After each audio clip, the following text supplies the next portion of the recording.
Nyamien danse ka Atchêtchê Liké agnon Edjou Ayaya Liké Soudan Yalen Dio. Proverbe 11 verset 24. Yo Atchêtchê Liké agnon Ayaya Liké Soudan Yalen Dio. Atchêtchê Liké agnon Ayaya Liké Soudan Yalen Dio.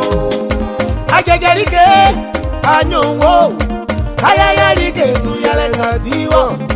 Atchêtchê Liké voy agnon sa Ayaya Liké Soudan Yalen Dio. Amesi amesu na so akane ko amunio enga igwa eyin fama wunsi be ekuso ma wunsi fama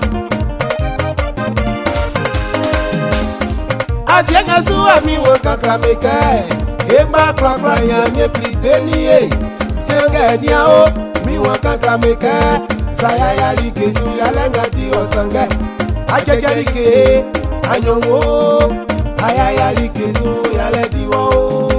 Atchêtchê Liké agnon Ayaya Liké Soudan Yalen Dio.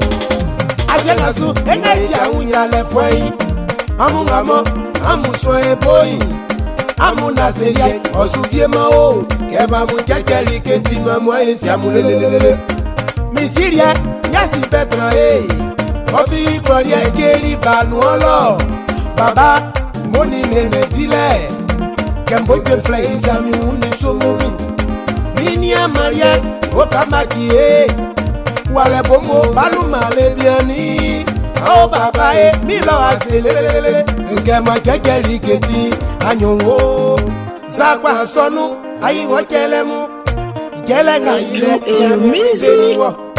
Salewa si kaka na ukasrai sranga ukelenya ne pribeni wa Salewa yiviena ani ya betilena fetrin kojo ame ilike kai nenenga mo adileni itienya mira oswo ngata dolu krolori nsirie kwa me etienye baba emilie nye wo mo mfanya miendo waseke esilie ya ocean marie wamla kruko manu marie tutia kanya miefesa siro suni yake oma mesu asianga suwa minide atasi zanye befle kumama katie tumoji saka sumbanu mai manya mira osu asianga suwa Ulotike aboka kao Bolimbanu ma Oscar Yafina na nyamie so Yakegelele sa nyamie kriukao Atchêtchê Liké agnon Ayaya Liké Soudan Yalen Dio.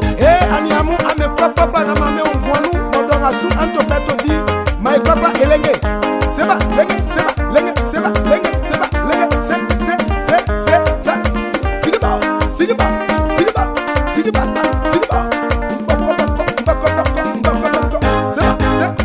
Usre nyamie ma be klo na mo be klo nene dile mo be Masra Liké be nyabe si Edjou music. eso so mu nyamie ukabe benga klo nyamie wi ofesa sie be su